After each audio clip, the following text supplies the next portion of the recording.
ETF index mutual funds నేర్చుకుని stock మార్కెట్లో రాణించాలనుకుంటున్నారా? వెంటనే ఈ నెంబర్కి కాల్ చేయండి.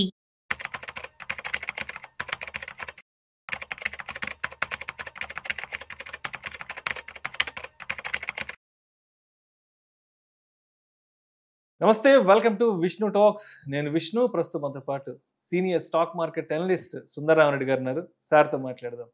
సార్, సుందరరామరెడ్డి గారు నమస్తే సార్. నమస్తే sir. Welcome to Vishnu talks. Right. So Sundararamareddy గారు, ఈ వీడియోలో కాస్త డీటెయిల్డ్గా, కాస్త సావధానంగా అనిల్ అంబానీకి సంబంధించిన కొన్ని విషయాలు మాట్లాడుకుందాం. గత 15 సంవత్సరాలుగా అనిల్ అంబానీ రకరకాల ఆర్థిక ఆరోపణలకు, అదేవిధంగా కోర్టు కేసులు అంటూ, ఈడీ కేసులు అంటూ కూడా లాస్ట్ ఒక 15 ఇయర్స్ నుంచి విపరీతంగా ఆర్థిక కష్టాలు ఎదుర్కొంటూ వస్తున్నాడు. రీసెంట్గా నిన్న కోబ్రా పోస్ట్ కూడా ఒక సంచలన వ్యాఖ్యలు చేసింది. అనిల్ అంబానీ దాదాపు 2006 నుంచి, అంటే గత 19 సంవత్సరాల నుంచి అనిల్ అంబానీ గ్రూప్లో నిధులను మళ్లింపు చేశారంటూ, ఆర్థిక నేరాలకు పాల్పడ్డారంటూ కోబ్రా పోస్ట్ వాళ్ళు రీసెంట్గా కొన్ని ఆరోపణలు కూడా చేయడం జరిగింది. దీనికి సంబంధించి రిలయన్స్ గ్రూప్ కూడా వారు కూడా సమాధానం ఇచ్చుకోవడం జరిగింది. ఏం జరిగింది అసలు? కోబ్రా పోస్ట్ ఇచ్చిన డీటెయిల్స్ ఏంటి? సో బేసికల్గా ముఖేష్ అంబానీ, అనిల్ అంబానీ అన్నదమ్ముల విషయం అందరికీ తెలుసండి. సో ధీరుభాయ్ అంబానీ ఇండియాలోని వన్ ఆఫ్ ది బిగ్గెస్ట్ కంపెనీని ఎస్టాబ్లిష్ చేసిన తర్వాత, అండ్ వాళ్ళ ఫ్యామిలీ బిజినెస్ రన్ చేస్తున్న టైంలో అనిల్ అంబానీ మొదటి నుంచి కూడా కొంచెం ముఖేష్తో కంపేర్ చేసుకున్నప్పుడు కొంచెం జాయస్ లైఫ్ స్టైల్ అను, మంచి ఎడ్యుకేటర్ కూడా. అమెరికా వెళ్ళి MBA చేశాడు. ఓకే, తండ్రికి ఎప్పుడైతే స్ట్రోక్ వచ్చిందో ధీరుభాయ్ అంబానీకి, అప్పుడు రిలయన్స్ లో ఫినాన్స్ చూసుకునేవాళ్ళు అనమాట. అంత మంచి పొజిషన్ దగ్గర నుంచి ఎప్పుడైతే ఈ సినిమా వాళ్ళ మ్యారేజ్ చేసుకున్నారు, వాళ్ళ మిసెస్ టీనా, అప్పట్లో top most one of the leading heroine, marriage చేసుకోవడం తర్వాత జరిగింది. వాళ్ళ చనిపోయిన తర్వాత ఆస్తి కోసం అన్నదమ్ములు ఇద్దరు గొడవ పడ్డారు. 2000 తర్వాత ఇదంతా జరిగింది. తర్వాత తల్లి ప్రోత్సాహంతో ఇద్దరు ఆస్తుల నుండి సపరేట్ చేసుకున్నారు. ఆ సపరేట్ చేసుకున్నప్పుడు అనిల్ అంబానీ ఏమో రెస్ట్ ఆఫ్ ది కంపెనీస్ మొత్తం, అంటే Reliance communication, Reliance power, Reliance infrastructure, Reliance communication, ఇలాంటి మొత్తం తీసుకున్నారు. ముఖేష్ అంబానీ గారు ఓన్ రిలయన్స్ తీసుకున్నారు. ఓకే, తీసుకున్నప్పుడు ఒప్పందం ఏంటంటే రిలయన్స్ పవర్ కావాల్సిన గ్యాస్ ని అండ్ $2.5 ఇవ్వాలి పర్ యూనిట్ అని చెప్పేసి ఒప్పందం అనమాట. అయితే అప్పట్లో ఇండియన్ గవర్నమెంట్ రూల్ ఏంటంటే ఇండియాలో ఎవరు గ్యాస్ అమ్మినా కొన్నా $4.5 అనమాట. $4.5 పర్ యూనిట్ చొప్పున ఇవ్వాలన్నమాట. అందుకని ఇతను అన్న వాళ్ళు తక్కువ రేటుకి గ్యాస్ ఇస్తారు కదా అని చెప్పేసి రిలయన్స్ పవర్ని పెద్ద ఎత్తున బిగిన్ చేశారనమాట. అప్పట్లో ఇండియాలో the biggest quickest super hit అయిన IPO అంటే రిలయన్స్ పవర్ అండి. ఒక్క నిమిషంలో ఓవర్ సబ్స్క్రిప్షన్ అయిపోయింది. ఓవర్ సబ్స్క్రిప్షన్ ఒక్క నిమిషంలో అయిపోయింది. అంటే 70 రెట్లు ఓవర్ సబ్స్క్రిప్షన్ అయిపోయింది ఇండియాలో. అది ఇప్పటికి హిస్టరీ. ఓపెన్ చేసిన 1 minute లో క్లోజ్ అవటం అనేది. అప్పట్లో 450K ఏమో ఇచ్చానండి. ఆ రేట్ ఎందుకు రాలి, ఇప్పుడు 10x కిందలో ఉంది. అప్పట్లో ఒక భారీ అంబిషన్ తోటి ఒక 4 ultra mega power projects, coal projects, మొత్తం ఒక 15 ప్రాజెక్ట్స్ మ్యాసివ్గా బిగిన్ చేద్దామని. అనిల్ అంబానీ ఏం చేసినా పెద్ద మ్యాసివ్ చేస్తాడు, చిన్న చిన్న చేయడం అనమాట. బేసికల్గా ఎక్కడ ఫెయిల్యూర్ వచ్చిందంటే టూ మనీ డైవర్సిఫైడ్ వర్టికల్స్ ఒకేసారి స్టార్ట్ చేశాడు. అన్నేమో 24 గంటలు మీటింగ్స్ వాటితో బిజీగా ఉంటే, మనోడేమో పొలిటికల్ కెరీర్, సినిమా కెరీర్, అంటే పార్టీలు, పబ్బలు ఇవన్నీ చేసుకుంటూ జల్లేసుకుండేవాడు. సో పర్సనాలిటీ కంప్లీట్ డిఫరెంట్ అనమాట. ఒక 15 years బ్యాక్ రిలయన్స్ ఎంటర్టైన్మెంట్ పేరుతో చాలా సినిమాలు కూడా తీశారు. రిలయన్స్ ఇతను భార్య టీనా ఉంది కదా, ఫిల్మ్ ఇండస్ట్రీ కొంచెం బ్యాక్గ్రౌండ్ ఉంది. దాంతో ఫస్ట్ వాళ్ళు యాడ్ ల్యాబ్స్ కొన్నారు. యాడ్ ల్యాబ్స్ అప్పట్లోనే ఇండియాలో ఫిల్మ్ ప్రొడ్యూస్ చేస్తుంది, డిస్ట్రిబ్యూట్ చేస్తుంది, అండ్ ఫిల్మ్ స్క్రీన్స్ కూడా లైక్ PVR లాగా. దాన్ని రిలయన్స్ వాళ్ళు పెట్టుబడి పెట్టిన తర్వాత రిలయన్స్ మీడియా కంపెనీగా మార్చారనమాట. ఇండియాలో బిగ్గెస్ట్ 700 స్క్రీన్స్ అప్పట్లో దాంట్లో ఉండేది. అవునవును, యాడ్ ల్యాబ్స్ అంటే అప్పట్లో. అది రిలయన్స్ మీడియా డిజిటల్ వర్క్. తర్వాత వీళ్ళు ఇంకో అడుగు ముందుకేసేసి స్టీవెన్ స్పిల్బర్గ్ తో టైప్ అయ్యి ఇంటర్నేషనల్ లెవెల్లో సినిమాలు బిగిన్ చేశారు. యాక్చువల్గా అప్పట్లో ఒక లింక్ అని ఒక పిక్చర్ తీశారు, దానికి అకాడమీ అవార్డు కూడా వచ్చింది. అంటే ప్రొడక్షన్ హౌస్ కూడా స్టార్ట్ బిగిన్ చేశాడు. సినిమాలు నిర్మాత. తర్వాత none other than the DreamWorks తోటి అయిపోయారు వరల్డ్ వైడ్ గా. అంటే చాలా అంబిషియస్ గా బిగిన్ చేశారు ప్రాజెక్ట్స్ ని. అటు ఇండియాలో టోటల్ స్క్రీన్స్ మొత్తం వాళ్ళే అండ్ మీడియా మొత్తం వాళ్ళ చేతులు ఉంచుకొని ట్రై చేశారు. బట్ అన్ఫార్చునేట్లీ ఆ గ్లామరస్ వరల్డ్ వర్క్ చేయలేదు. చాలా సార్లు మీడియాలో లేదు, అది చూస్తానికి ఎంటర్టైన్మెంట్ బయట కనపడద్దు, కానీ లోపల ప్రొడ్యూసర్స్ అందరూ బ్యాంక్రప్ట్ అవటమే. ఎగ్జాంపుల్ వీళ్ళు అనమాట. సో కంప్లీట్ గా బ్యాంక్రప్ట్ అయిపోయారు. తర్వాత కమ్యూనికేషన్ ప్రపంచం అంతా అప్పట్లో జిఎస్ఎం టెక్నాలజీ వాడుతుంటే వీళ్ళు సిడిఎంఏ టెక్నాలజీతో దించారు. నిజం చెప్పాలంటే అవును, Reliance communications Anil Ambani group వెనకబడ్డానికి కారణం టెక్నాలజీ. వీళ్ళు ఫస్ట్ సిడిఎం అయితే వచ్చారు. వీళ్ళు సామ్సంగ్, ఎల్జీ మొబైల్ తో సిడిఎంఏ టెక్నాలజీతో వచ్చారు 2000 తర్వాత. వీళ్ళు చిన్న చిన్న ఫోన్ 2G 3G వరకు సపోర్ట్ చేస్తుంది, బియాండ్ దట్ నా టెక్నాలజీ సపోర్ట్ చేయట్లేదు. అవునవును. ఇక దాంతో వాళ్ళు ఎక్స్పాండ్ చేయడం కూడా కుదరలేదు. ఎప్పుడైతే అనిల్ అది ముఖేష్ అంబానీ జియో స్టార్ట్ చేశాడు, అసలు దాని స్కోపే లేదు. ఈ 2015-16లో ఆయన కంప్లీట్ గా జియో ఆ కంపెనీ రిలయన్స్ కమ్యూనికేషన్ బ్యాంక్రప్ట్ అయిపోయింది. రిలయన్స్ క్యాపిటల్ అది నిప్పానాల్ టైప్ తోటి బీయింగ్ చేసి ఇండియాలో పెద్ద ఏజెన్సీ కంపెనీ అప్పట్లోనే. బట్ లాభాలు వచ్చేసి వాళ్ళు దాన్ని కూడా నిప్పానాల్కి అమ్మేశారు. అట్లా ప్రతి వెంచర్ వీళ్ళు ఏదైతే బీయింగ్ చేస్తారో అవి మొత్తం కూడా లిటరల్లీ బ్యాంక్రప్ట్ అనమాట. లిటరల్లీ బ్యాంక్రప్ట్ అయిపోయింది. పర్టికులర్ గా మనం చూసామనుకోండి, ఒకటి లైఫ్ స్టైల్ ఫ్లాషింగ్ ఉంటుంది. ఒక బిజినెస్ మ్యాన్ ఏంటంటే ఎప్పుడు మీటింగ్ తో బిజీగా ఉండాలా, షేర్ హోల్డర్ కి వెల్త్ ఎలా క్రియేట్ చేయాలి, వాళ్ళు ఎలా వెల్త్ క్రియేట్ చేసుకోవాలి చూసుకోవాలి తప్ప ఈ పొలిటికల్ అంబిషన్స్ పనికిరావు. ఈయన కొంచెం పొలిటికల్ గా, కొంచెం సినిమాల పరంగా ఈ ఫ్యాషన్ ప్రపంచం దీంట్లోకి వచ్చేసాడు. అవును. సో ఒకటి పొలిటికల్ కెరియర్ లోకి ఎంటర్ అయ్యాడు. 2 లైఫ్ స్టైల్ చాలా లావిష్ గా పార్టీలు అటు తిరుగుతూ ఉంటాడు. 3 ఇన్వెస్ట్మెంట్ డిసిషన్స్ అన్ని కూడా రాంగ్ పోయింది అనమాట. అన్ని ఒకేసారి మ్యాసివ్ బీన్ చేయటం, అంటే పవర్ ప్రాజెక్ట్ ఒకేసారి భారీగా బీన్ చేయటం. అందులో అన్నకి $2.5 ఇవ్వాల్సి ఉంటుందే, అతను ఇవ్వడానికి రెడీగా ఉన్నా సరే ఇండియన్ గవర్నమెంట్ అలౌ చేయలేదు. $4.5 తక్కువ ఇవ్వడానికి లేదు అన్నది. సుప్రీంకోర్టు దాకా ఉందా గొడవ. అన్నదమ్ముల మధ్య ఒప్పందాలు, దేశానికి సంబంధం లేదు. అయ్యి దేశం ఒప్పందం అంటే దేశం ఏం చెప్తే తింటమే. సో ఇండియన్ గవర్నమెంట్ $4.5 ఉంది కాబట్టి అనిల్కి ముఖేష్ $4.5 పంపించాలి యూనిట్ అన్నాడు. ఆ యూనిట్ రేటు మీద పవర్ ప్రాజెక్టులు నువ్వు ఎక్స్పాండ్ చేయలేవు. సగం రిలయన్స్ పవర్ కొలాప్స్ అవడానికి కారణం కూడా వాళ్ళ అన్నయ్య ఇస్తా అన్న $2.5 గ్యాస్ ఇవ్వపడటం అనమాట. బట్ ఇండియన్ గవర్నమెంట్ అలౌ చేయలేదు ఆ రేట్కి. అట్లా ప్రతి చోట అనమాట. పైగా కేసులు కొన్ని 10 జర్నలిస్టుల మీద కేసులు పెట్టాడు. టూ మచ్ లీగల్ ఒపీనియన్ తీసుకుంటాడు అనమాట ప్రతి ఒక్క దానికి. అట్లా చుట్టూ లేదు, మంచి అడ్వైజరీ లేదు, ఒకేసారి మల్టిపుల్ డైవర్సిఫైడ్ బిజినెస్ లో బీన్ చేయటం, అండ్ టూ మచ్ ఎంటర్టైన్మెంట్ లోకి ఇన్వాల్వ్ అవటం, అండ్ డెసిషన్ మేకింగ్ ప్రాపర్ గా లేకపోవటం. వీటన్నిటి వల్ల ఏంటంటే ఒకప్పుడు ఫోర్బ్స్ మ్యాగజైన్ ప్రకారం world 5th biggest richest person. అలాంటి వాళ్ళు ఇవాళ బ్యాంక్రప్ట్ పొజిషన్స్ వచ్చేసారు. ఒక 20 ఏళ్ల క్రితం అనిల్ అంబానీ అంటే ఒక సక్సెస్ కి 6th బిగ్గెస్ట్ రిచెస్ట్ పర్సన్. ఒక సక్సెస్ కి ఇన్స్పిరేషన్ గా మాట్లాడుకునే వాళ్ళం ఒక 20-25 ఏళ్లకు ముందు. అప్పట్లో ఇప్పుడు మీడియా కనుక వాళ్ళ అన్నయ్య ఎలా కంట్రోల్ చేస్తున్నాడో అప్పట్లో అతను కంట్రోల్ చేశాడు. సినిమా ఇండస్ట్రీ మొత్తం వాళ్ళ చేతిలో ఉండేది. అంత ఎలిగల్ అనమాట. ఇప్పుడు ఏమవుతుంది అంటే అది ఫుల్ టూ మచ్ డైవర్సిఫికేషన్ అవడం వల్ల కంట్రోల్ చేయలేకపోయాడు. అంటే ఫైనాన్షియల్ డిసిషన్ మేకింగ్ ఇన్ టైంలో తీసుకోలేకపోయాడు. ఇండియాలో నెంబర్ 1 కమ్యూనికేషన్ ఉంచుకొని Reliance communication telecom technology wrong గా తీసుకున్నాడు. టెక్నాలజీ అప్గ్రేడ్ చేసుకోలేకపోయాడు. అండ్ ఓవర్ గా అప్పులు తీసుకుంటే ఎక్కడ పెడితే అక్కడ అన్ని కూడా అవి తీర్చుకోలేకపోయారు. ఒక్క ఎస్ బ్యాంక్ దగ్గర ఒకటే 5,000 కోట్లు రాంగ్ కంపెనీస్ అడ్రస్ పెట్టి మరి డబ్బులు తీసుకుంటున్నారు. మొత్తం ఓవరాల్ గా కోబ్రా పోస్ట్ ప్రకారం ఏంటంటే ఇప్పుడు టోటల్లీ ఆల్మోస్ట్ 42,000 కోట్ల డబ్బు తీసుకున్నాడు బ్యాంకుల దగ్గర నుంచి. ఆ డబ్బు ఏమైపోయింది, ఎటు పోయింది లెక్కలు తెలుసు. ఎక్కడెక్కడ నిధులు మళ్లింపు జరిగింది, షెల్ కంపెనీస్ ఏంటి. అవును. చివరికి అందరు కన్ఫర్మ్ చేశారు, ఈడీ సిబిఐ అందరు కన్ఫర్మ్ చేశారు ఫ్రాడ్ చేశారనే విషయాన్ని. బట్ సమ్వాట్ వాళ్ళు చాలా లిబరల్ గా ఉన్నట్టున్నారు. మామూలుగా వేరే కంట్రీలు అయితే చాలా సీరియస్ గా తీసుకుంటారు. ఇన్ని కంపెనీల్లో ఇన్ని రకాల ఫ్రాడ్లు చేసిన ఇన్ని సంవత్సరాలు ఎందుకు అలా వదిలేసారు. బట్ షేర్ హోల్డర్ మొత్తం లాస్ అయిపోయారండి. ఎంత లాస్ అయ్యారు ఆ షేర్ హోల్డర్ అంటే ఇప్పుడు చూసారనుకోండి వాళ్ళ కంపెనీ ఈ వాల్యుయేషన్స్ ఇవన్నీ కూడా మనం అతను పెట్టిన ఇన్వెస్ట్మెంట్ చూడండి. ఒకటి రిలయన్స్ క్యాపిటల్ 26,000 కోట్ల అప్పు తీసుకున్నాడు దానికోసం. 26,000 కోట్ల అప్పు. లాస్ట్ కు దాన్ని హిందూజా వాళ్ళకి 9,000 కోట్లకి అమ్మేశాడు. ఓకే, ఇంకా అప్పు బ్యాక్ రానంటే కదా. 2 నెక్స్ట్ రిలయన్స్ హోమ్ ఫైనాన్స్ అండి 11,000 కోట్ల అప్పు తీసుకున్నాడు. అండ్ దాన్ని వేరే వాళ్ళు తీసుకున్నారు 3,000 కోట్లకి తీసుకున్నారు అవతల. అంటే ప్రతి కంపెనీ బ్యాంక్రప్ట్ అయిపోవటం ఎలా పట్ల వేరే వాళ్ళు తక్కువ రేట్ స్టార్ట్ చేస్తాడు. ఒక 6 నెలలకో సంవత్సరంకో అమ్మేస్తాడు. అవును, 6 నెలలు 9 నెలలు కదా, 5 సంవత్సరాలు బాగానే రన్ అయినాయి. తర్వాత రిలయన్స్ కమర్షియల్ ఫైనాన్స్ అండి 11,000 కోట్ల అప్పు తీశాడు. దాన్ని 1 కోటికి అమ్మేశాడు. కోటి రూపాయలు అమ్మటం కాదు, గవర్నమెంట్ ఎలా పట్టేసింది. కోటి రూపాయలకి 11,000 కోట్లు అనిల్ అంబానీకి సంబంధించి ₹1,00,00,000. అవును, అప్పు చేసిన 11,000 కోట్లు. మరి ఆస్తులు చాలా ఉంటాయి కదా ఇంకా.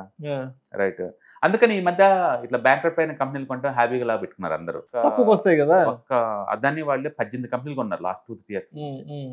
మన రీసెంట్ గా జేపీ అసోసియేట్స్ కూడా వాళ్ళు బిడ్డింగ్ వేశారు.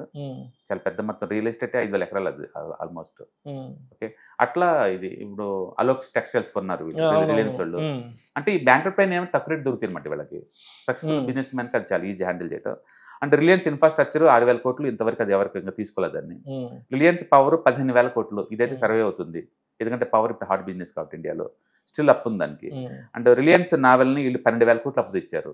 దాన్ని స్వాన్ ఎనర్జీ వాళ్ళు రీసెంట్గా 2,000 కోట్లు వీళ్ళు అప్పు చేసింది 12,000 కోట్లు దాన్ని. అంటే రిలయన్స్ కమ్యూనికేషన్ అయితే 47,000 కోట్లకు అప్పు చేశారండి. దీన్ని అమ్మేస్తే వాళ్ళకి వచ్చింది 450 కోట్లు. అంటే రిలయన్స్ కమ్యూనికేషన్ ఇన్ఫ్రా మళ్ళీ 47,000 కోట్లు, అది జీరో, వాల్యూషన్ లేదు. రిలయన్స్ బిగ్ ప్రైవేట్ లిమిటెడ్ 1000 కోట్లు అప్పు తెచ్చాడు, దీన్ని మాత్రం 3 కోట్లకు అమ్మాడు. మొత్తం మీద వీళ్ళు అప్పులు చేసింది 178 అంటే 1.78 lakhs crore, 178 లక్షల కోట్లు మొత్తం చేసిన అప్పులు బ్యాంకుల దగ్గర నుంచి. అంటే దాన్ని ఏలంపాటిగా వచ్చిన అమౌంట్ 15,000 కోట్లు. Net is equal to 1.6 lakhs crore. Share holder డబ్బు జీరో అయిపోయింది. అంటే సరైన టైంలో సరైన డెసిషన్ తీసుకోకపోవడం వల్ల, సరైన టీం వెనకుండి నడిపించలేకపోవడం వల్ల ఇంత డ్యామేజ్. ఎక్కడ అనిల్ అంబానీ, ఎక్కడ ఇవాళ కోర్టులు, కేసులు, అప్పులు. మనం చెప్పేది వాళ్ళ అసెట్స్ గురించి తీసుకున్న అప్పుల గురించి మాట్లాడుతున్నాం. 178 లక్షల కోట్ల రూపాయలు అప్పులు తీసుకున్న ఒక బిజినెస్ మన బ్యాంకుల దగ్గర నుంచి అవి తిరిగి అమ్మితే వీళ్ళకి వచ్చిన డబ్బు ఎంత అంటే జస్ట్ 1,500 కోట్లు అంతే. స్టిల్ 162 లక్షల కోట్లు పబ్లిక్ మనీ, బ్యాంకుల మనీ, డిపాజిట్ హోల్డర్ మనీ గాయబ్. ఇందాక మీరు చెప్పినట్టు ఒకప్పుడు 6th లార్జెస్ట్ రిచెస్ట్ పర్సన్ అనుకున్నాం, కానీ గత 15 సంవత్సరాల నుంచి ప్రతి నెల అనిల్ అంబానీకి సంబంధించిన ఏదో ఒక వార్త, ప్రతి నెల ఒక బ్యాడ్ న్యూస్, ఫైనాన్షియల్ కి సంబంధించిన అవకతవకలు జరిగాయంటూ, లేదంటే షెల్ కంపెనీస్ అంటూ, లేకపోతే ఇంకో దాంట్లో ఏదో నిధులు మళ్లింపు చేస్తుంటే ప్రతి నెల ఏదో ఒక బ్యాడ్ న్యూస్ వస్తానే ఉంది. అంటే అసలు ఈ కష్టాల నుంచి ఎప్పుడు బయటపడతాడో, ఈ కష్టాల నుంచి ఎప్పుడు విముక్తి పొందుతాడో నిజంగా అర్థం కావట్లేదు. అంత రేంజ్ లో ఇన్ని లక్షల కోట్లు అప్పు చేసినట్టు మనం ఒక వ్యక్తి గురించి మాట్లాడాల్సిన అవసరం లేదండి. ఈ అప్పులు చేయడానికి ఇచ్చిన బ్యాంకులో డిపాజిట్ ఇస్తున్న వాళ్ళు, డిపాజిటర్స్, దాని షేర్ హోల్డర్స్, అందులో కంపెనీలు ఇన్వెస్ట్ చేసిన వాళ్ళు. ఎస్ బ్యాంక్ బ్యాంక్రప్ట్ ఎలా అయిపోయిందండి? చైర్మన్ ధనదాహోత్సవం నుంచి కదా 5,000 కోట్లు ఈ కంపెనీ ఒక్కదానికి ఇచ్చాడు. ఒక బ్యాంకు ఒక వ్యక్తికి సంబంధించిన కంపెనీస్ కి 5,000 కోట్లు ఎలా ఇస్తారండి? అది కూడా చిన్న బ్యాంక్, ఎస్బీఐ లాంటి పెద్ద వైడ్ అసెట్స్ ఉన్న బ్యాంక్ కాదు కదా. అట్లా ప్రతి ఒక్క బ్యాంక్ చైర్మన్ తోటి వాళ్ళు లాలూచి పట్టం, ఏదో ఒక షెల్ కంపెనీలు పెట్టి తీసుకొని డబ్బులు తీసుకొని ఇలా ఖర్చు పెట్టాడు. ఇదే బ్యాంకులు మీలాంటి వాళ్ళు, నాలాంటి వాళ్ళు బ్యాంక్ వెళ్ళి 50,000 లక్షల రూపాయలు అడుగుతారు, అప్పు ఇవ్వమంటే, లోన్ ఇవ్వమంటే 1,00,000 ప్రశ్నలు వేస్తారు, 1,00,000 డాక్యుమెంట్లు అంటారు, సిబిల్ స్కోర్లు అంటారు, ఆ కార్డు అంటారు, ఈ కార్డు అంటారు, ఆ హామీ అంటారు. అవును, అందుకని రెగ్యులేటరీ వాళ్ళు అండ్ ఆడిటింగ్ టీం వాళ్ళు కొంచెం స్ట్రాంగ్ గా ఉండాలండి. అలాంటప్పుడు ఏమంటే మనం ఇప్పుడు ఈ 9 కంపెనీలు బ్యాంక్రప్ట్ అయ్యేదాకా వచ్చింది, దాంట్లో 1-2 సర్వే అవుతున్నాయి ఇప్పుడు. Like Reliance power, Reliance infra, 2 కొంచెం సర్వే అవుతున్నాయి, మొత్తం అయిపోయినాయి, ఆల్రెడీ జీరో అయిపోయినాయి. రిలయన్స్ నావల్ ఇవన్నీ కూడా. ఒక బిజినెస్ మనకు డబ్బులు వచ్చినప్పుడు ఈ స్కూటీని ఎందుకు చేయరు, ఈ పేయింగ్ కెపాసిటీ ఉందా లేదా అనేది. జస్ట్ ఆ బిజినెస్ చేస్తున్న రీజన్స్ ఇవ్వలేరు కదా. ఎవ్రీ మంత్, ఎవ్రీ 6 months ఒకటి ఆర్టింగ్ ఎందుకు చేయకూడదు వీళ్ళ దగ్గర? డబ్బు జీరో అయిందాక ఎందుకు ఉండాలి? ఇంత పెద్ద ఎత్తున ఫ్రాడ్ చేశాడని విషయం తెలుసుకోవడానికి ఎన్ని సంవత్సరాలు కావాలి వాళ్ళకి? అంటే బేసికల్ గా సొసైటీలో, అంటే గవర్నమెంట్ సిస్టంలో సంథింగ్ ఏదో ఉంది, పెద్ద జోలు బోట్ల వాళ్ళు. అంటే ఒక కామన్ మ్యాన్ కి 10,000, 20,000 లోన్ ఇచ్చేదానికి సిబిల్ స్కోర్ అంటూ రకరకాల 3 months లోపు నువ్వు ఈఎంఐ కట్టలేదు అనుకో నోటీస్ పంపిస్తారు, లేదా డబ్బులు కట్టకపోతే బ్యాంక్ వాళ్ళు ఇంటికి వచ్చి మనల్ని రోడ్డు పాలు చేస్తారు. కానీ ఇలాంటి వాళ్ళకి లక్షల కోట్ల రూపాయలు, వేల కోట్ల రూపాయలు ఒక్కో పర్సన్ కి లోన్లు ఎలా ఇస్తున్నారు, ఎందుకు ఇస్తున్నారు, అది అది అది ఏదో పెరుమాలకే లోగుట్టు ఎరుకన్నట్టు తెలియదు. ఈవెన్ వీళ్ళు కూడా పతాంజలి వాళ్ళు రుచి సోయాని కొన్నారు కదా, రుచి సోయా వాళ్ళు ఆల్మోస్ట్ 25,000 కోట్ల రూపాయలు బ్యాంకు లోన్ తీసుకొని దివాలా తీశారు. ఆల్మోస్ట్ ఇండియాలో 8 బ్యాంకుల దగ్గర తీసుకున్నారు, అందులో ఎస్బీఐ దగ్గర పెద్ద మొత్తం తీసుకున్నారు. ఎస్బీఐ కింద బ్యాంకులు మొత్తం ఒకటయ్యి దాన్ని కోర్టుకి ఇచ్చి ఏలంపాటలో అమ్మేసినాయి. ఏలంపాటలో అమ్మింది ఎంతకంటే 4,500 కోట్లు కండి. 25,000 కోట్లు అప్పు రావాల్సిన కంపెనీ నుంచి వాళ్ళకి వచ్చింది 4,500 కోట్లు. ఈ 4,500 కోట్లు వీళ్ళు కొన్నారు, పతాంజలి వాళ్ళు కొన్నారు ఆ కంపెనీని, రుచిసోయాని. మళ్ళీ కొనడానికి అప్పించింది కూడా మరి ఇయే బ్యాంక్స్, మళ్ళీ ఇదే బ్యాంకులో అప్పించింది. అంటే ఏలం పట్టేసింది అయ్యే బ్యాంకులు ఇటు నుంచి మళ్ళీ లోన్ ఇచ్చి కొనిపించింది మళ్ళీ ఇదే బ్యాంక్స్. అంటే ఇండియాలో సంథింగ్ కార్పొరేటివ్ కి సపోర్ట్ చేసుకుంటే ఒక వ్యవస్థ అలా క్రియేట్ చేశారు ఆల్రెడీ. ఇక్కడ మీరు విషయాలు చెప్తుంటే నాకు లేటెస్ట్ విషయం ఒకటి గుర్తొస్తుంది. రీసెంట్ గా మన తెలుగు రాష్ట్రాలకు సంబంధించిన ఒక ప్రముఖ వ్యాపారవేత్తకి సంబంధించి, ఒక ప్రముఖ రాజకీయ నాయకులకు సంబంధించిన ఆయన బ్యాంక్రప్ట్ అయిపోతే అప్పులు కూడా బ్యాంకులు కొట్టేసాయి. అవును. సుబ్రహ్మణ్య గారికి సంబంధించి రీసెంట్ గా కొట్టేసా తూచి ఏం లేదని అనిపడేసాయి. అదేనే అంటున్నారు, అట్లా టారైపోయింది కార్పొరేట్ వాళ్ళు అంతా కూడా. అండ్ అదే చిన్న వాళ్ళ దగ్గర మాత్రం కనికరం లేకుండా వసూలు చేస్తారు, ఎలా పట్టేసి మరి బయటకు తెస్తారు, జీవితం రోడ్డు పాలు చేస్తారు. అవును.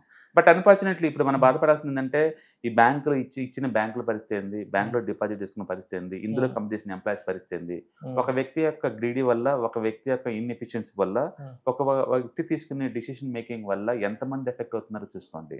అందుకని గవర్నమెంట్ ఏదైనా లోన్లు అవి ఇచ్చేటప్పుడు లేదా సపోర్ట్ చేసేటప్పుడు సిస్టాన్ని ఇలా టూ మచ్ డైవర్సిఫికేషన్ ఉండి అన్నింటిలో పెట్టే వాళ్ళకి మీద ఫోకస్ చేయడం కొంచెం బెటర్ అనమాట. ఎందుకంటే ఎండ్ ఆఫ్ ది డే అవి పబ్లిక్ మనీ కదా, అవి వాళ్ళ వ్యక్తిగత మనీ కాదు కదా. సో సుందరరామరెడ్డి గారు మరొక విషయం కూడా స్పష్టంగా చెప్పండి.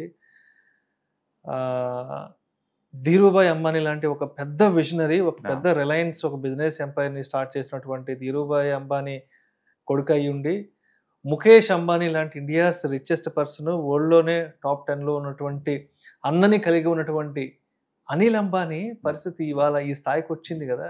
సో దీని నుంచి ఏం నేర్చుకోవాలి అంటే, చేతిలో అంత పెద్ద అన్న ఉండి కూడా, అంత పెద్ద తండ్రి వారసత్వం వచ్చి కూడా ఎస్ ఇవాళ కోర్టుల చుట్టూ తిరిగే పరిస్థితి వచ్చిందంటే ఇక్కడ ఏం అర్థం చేసుకోవాలి, ఏం తెలుసుకోవాలి ఇక్కడ నుంచి మనం? ఒకటి డిసిషన్ మేకింగ్ పర్టికులర్గా ఫైనాన్స్ సంబంధించేసి లేదా ఫ్యామిలీ సంబంధించి డిసిషన్ మేకింగ్ రైట్గా ఉండాలండి. అండ్ ఎక్కువసార్లు మనం చూస్తే సొసైటీలో చిన్న కొడుకులు ఎప్పుడు కొంచెం ట్రబుల్ షూటర్ అయి ఉంటాడు మెజార్ టైమ్స్. అది ఆ ఫ్యామిలీ కూడా ఎగ్జామ్షన్ ఏం కాదు, ఎందుకంటే చిన్నోడు కదా అని చెప్పి లాడే ఉండొచ్చు, చిన్నోడు కదా అన్నిటికీ అంటే పెరుగుతుంటాడు, బట్ స్టిల్ ఎక్స్క్యూజ్ చేసుకుంటూ పోతుంటాడు. ఆ తప్పులు చేయటం అనేది వాళ్ళ హాబీలా పెట్టుకుంటారు వాళ్ళు. ఆ తప్పులు చేయటం మన నైజం అనుకుంటారు. ఈ ఫ్యామిలీలో చిన్నప్పుడు సరిపోద్దేమో కానీ పెద్ద అయిన తర్వాత అది అది అంత యాక్సెప్టబుల్ కాదనమాట. పెళ్లి రెబల్ వాళ్ళ బిజినెస్ ఫ్యామిలీ కాకుండా వెళ్ళి సినిమా వాళ్ళని చేసుకున్నాడు. ఆ సినిమా వాళ్ళని చేసుకుని అంత తాగాడంటే అచ్చ సినిమా ఇండస్ట్రీలో అన్ని తెలిసినట్టు అన్నిటి పెట్టుకుంటూ పోయాడు. యాడ్ ల్యాబ్స్ కొనుక్కోవడం కావచ్చు, ఇండియాలో బిగ్గెస్ట్ సినిమా స్క్రీన్స్ థియేటర్లు సినిమాలు ప్రొడ్యూస్ చేయడం కావచ్చు, తెలుగు సినిమాలు కూడా ప్రొడ్యూస్ చేశారు. 2009, 10, 11 ఆ టైంలో మనం సినిమా మనం థియేటర్కి వెళ్ళి చూస్తే రిలయన్స్ ఎంటర్టైన్మెంట్ ఫస్ట్ అది వచ్చేది. వాళ్ళు అన్ని లాంగ్వేజ్ సినిమాలు తీశారు. తర్వాత హాలీవుడ్ స్టార్స్ కి ఎదగాలని చూశారు. వాళ్ళకి ఏం ఎక్స్పీరియన్స్ లేదు. బిజినెస్ లో ఎంటర్ అవడం తప్పేం కాదు. బట్ నేంటుందంటే ఒక దాంట్లో ఫోకస్ చేయడం వల్ల నీకు ఎంతకంత దొరికింది. 2 పడవల మీద కాలేయడం అంటే ఒకవైపు కమ్యూనికేషన్ అంటాడు, టెక్నాలజీ రాంగ్ తీసుకున్నా, ఒకవైపు ఫైనాన్స్ అంటాడు, అది ప్రాపర్ రన్ అవ్వట్లేదు, ఒకవైపు ఏమో ఇన్ఫ్రాస్ట్రక్చర్ లేదు, అన్నిట్లో ఒకదాని కూడా పంతం లేదు, ఏట్లో ఎక్స్పర్ట్ కాదు నువ్వు. అది ఎగ్జాక్ట్లీ అది అన్నిట్లో ఫ్యామిలీతో ప్రాపర్ గా ఉందంటే ఇంట్లో అందరితో గొడవే కదా, వాళ్ళ మదర్తో గొడవే, అన్నతో గొడవే, అందరినీ కోర్టుకు లాగిచ్చాడు కేసులు మొత్తం వేసేసి. అంటే విలేకరులు రాశారని చెప్పేసి కనీసం 15 మందో 14 మంది ఉంటారు, వాళ్ళందరి మీద కూడా పరువు మర్యాద నోటీస్ కింద జారీ చేసిపోతున్నాడు. అంటే too much arrogant nature, too much lavish life style and capacity దాటి లోన్ తీసుకొని అందరిని ఇరుకుని పెట్టించేసి ఇదేయడనమాట. మొత్తానికి ఏదైనా కావచ్చు, ఎఫిషియన్సీ డజ్ మ్యాటర్, డైరెక్షన్ అందరికి సూట్ అవుతుంది. ఒక దాని మీద ఫోకస్ చేసే వాళ్ళ మీద ఫోకస్ చేయడం చాలా బెటర్. అందుకని వాళ్ళ ఏరియాలో వాళ్ళు ఎంత డీప్ గా పోతున్నది చాలా ఇంపార్టెంట్ తప్ప పక్కన డైవర్సిఫై చేసుకుంటూ పోకూడదండి. పోయాలి అంత పెద్ద టీం అని మనకు ఉండాలా. బట్ అన్ఫార్చునేట్లీ వాళ్ళ అన్నయ్యకు ఉన్నంత వ్యాపార జ్ఞానం కానీ అది లేకపోవడం వల్ల విత్ ఇన్ ద 20 years లోని స్ప్లిట్ అయిన 20 years కి ఒకళ్ళు బ్యాంక్రప్ట్ అయిపోతే ఒకళ్ళేమో ప్రపంచంలోనే అత్యధిక ధనవంతులుగా ఉన్నారు. ఆ వైవిధ్యం చూస్తే కనుక మనకి ఎవరికైనా ఆశ్చర్యం అనిపిస్తుంది. బహుశా అనిల్ కూడా అనుకుంటాడు, టైం 20 సంవత్సరాలు ఇంకిపోతే బాగుండి ఈ తప్పులు నేను చేయకుండా ఉంటాను అనుకుని ఉంటాడు. అంటే నాకు ఎప్పుడైనా ముఖేష్ అంబానీ ఫ్యామిలీని, అనిల్ అంబానీ ఫ్యామిలీని ఇప్పుడు చూసినప్పుడు అనిపిస్తుంటుంది, ముఖేష్ అంబానీని నీతా అంబానీ చాలా చక్కగా నడిపిస్తున్నారు, కానీ అక్కడ టీనా అంబానీ అనిల్ అంబానీని సరైన దారిలో నడిపించలేకపోయారేమో అనిపిస్తుంది. ఆమె నడిపించింది కాబట్టి బ్యాంక్రప్ట్ అయ్యాడేమో అనుకోవచ్చు మనం, ఎందుకంటే మీడియాకి వాళ్ళకి గ్లామర్ ఫీల్డ్ ఎక్కువ అంటించుకున్నాడు. టూ మచ్ గా ఏరియాలో ఉండటం వల్ల, టూ మచ్ ఇన్వెస్ట్మెంట్ చేయడం వల్ల బహుశా లాస్ట్ లో అక్కడ నుంచి బీనేనేమో, అక్కడ నుంచి మిగతా వాటికి ఎక్స్పాండ్ అయినాయేమో మనకు తెలియదు. ఆ లైఫ్ స్టైల్ ఇవన్నీ కూడా ఏదైనా కావచ్చు. ఒకసారి ఫెయిల్యూర్ అయిన తర్వాత అందరూ పాయింట్అవుట్ చేస్తుంటారు కానీ బట్ అనెతికల్ ఉండటం అనేది ఎవరు టాలరేట్ చేయలేరు. బహుశా బిజినెస్ ఫెయిల్ అవటం వల్ల అనెతికల్ విషయాలన్నీ బయటకు వచ్చినాయేమో. మిగతా సక్సెస్ఫుల్ బిజినెస్ చేసే వాళ్ళు కూడా ఇలా అనెతికల్ చేస్తున్నారో మనకు తెలియదు. బట్ ఏదైనా సరే బ్యాంక్ దగ్గర లోన్ తీసుకున్నప్పుడు మిగతా వాళ్ళు కడుతున్నారు, ఇతను కట్టలేదు కాబట్టి, ఇతను ఫ్రాడ్ చేసి డబ్బులు తీసుకొచ్చాడు కాబట్టి వీటన్నిటిని బేర్ చేయాల్సిందే. అందుకని ముందు రోజులు అన్ని బ్యాడ్ న్యూస్ తప్ప గుడ్ న్యూస్ రావడానికి ఏం లేదు ఇక్కడ. రైట్. సో ఇంకా అనిల్ అంబానీ ఇంకా బ్రతికిన రోజులు ఇంకా ఇవన్నీ ఈ పడాల్సిందే. పాపను కడిగించుకోవడానికి టైం పడుతుంది. అవును, ఎందుకంటే లక్షల కోట్ల అప్పు అది అది అది అది పబ్లిక్ డిపాజిట్స్ వచ్చిన అప్పు, అది ఎవరు ఇచ్చిన అప్పులు కాదు కదా. ఈవెన్ చైనా వాళ్ళ దగ్గర నుంచి కూడా 5,000 కోట్ల అప్పు తీసుకున్నది కూడా పెట్టాడు. లండన్ నుంచి తీసుకున్నాడు 5,000 కోట్లు, అది కూడా బ్యాంక్రప్ట్. అంటే బయట దేశాల్లో కూడా పరువులు తీశాడు ఇండియా. ఓకే, సో పతనం బిగిన తర్వాత అన్ని బయటకు వస్తా ఉంటాయండి. అప్పుడు దాకా చేసిన అప్పులు ఇవన్నీ కూడా మ్యాటర్ ఏంటంటే ఏం చేసినట్టు మిగతా వాళ్ళందరూ కూడా చేస్తుండొచ్చు, సక్సెస్ఫుల్ గా బిజినెస్ రన్ చేసే వాళ్ళందరూ కూడా. వాళ్ళు పే చేస్తున్నారు కాబట్టి ఆ స్టోరీస్ బయటకు రావట్లేదు. ఇతను పే చేయలేకపోయాడు కాబట్టి రాంగ్ రూట్ లో తీసుకున్నాడు అనే విషయం బయటకు వస్తుంది అన్నమాట. Thank you sir, thank you so much Sundaranaidu గారు. అనిల్ అంబానీ విషయంలో అసలు కోబ్రా పోస్ట్ ఎటువంటి ఆరోపణలు చేస్తుంది, ఏంటి అని, ఎటువంటి ఆర్థిక నేరాలకు పాల్పడ్డారంటూ కూడా మనకి వార్తలు వస్తున్నాయి అనే అంశం గురించి చాలా డీటెయిల్గా చెప్పి thank you so much sir. Hi, నేను మీ సుందర రామిరెడ్డి. ఈ వాలటిలిటీ మార్కెట్లో మనీ ఎలా మేక్ చేయాలని ఆలోచిస్తున్నారా? అంటే స్టాక్ మార్కెట్ బాగా బ్లీడ్ అవుతున్న ఈ టైంలో పోర్ట్ఫోలియోస్ అన్ని కూడా బ్లీడ్ అవుతున్నాయా? అండ్ ఈ వాలటిలిటీని ఎలా హ్యాండిల్ చేయాలి, లాంగ్ టర్మ్లో మంచి పోర్ట్ఫోలియో ఎలా బిల్డప్ చేయాలో ఆలోచిస్తున్నారా? అలాంటి వాళ్ళ కోసమే ఈ వెబినార్. రాబోయే ETFs, index funds and mutual funds వెబినార్లో పార్టిసిపేట్ చేయండి. మీ నాలెడ్జ్ పెంచుకొని రిస్క్ని మినిమైజ్ చేసుకోండి. స్టాక్ మార్కెట్లో ఉన్న ఇలాంటి వాలటిలిటీని ఎలా హ్యాండిల్ చేయాలో తెలుసుకోండి. Thank you.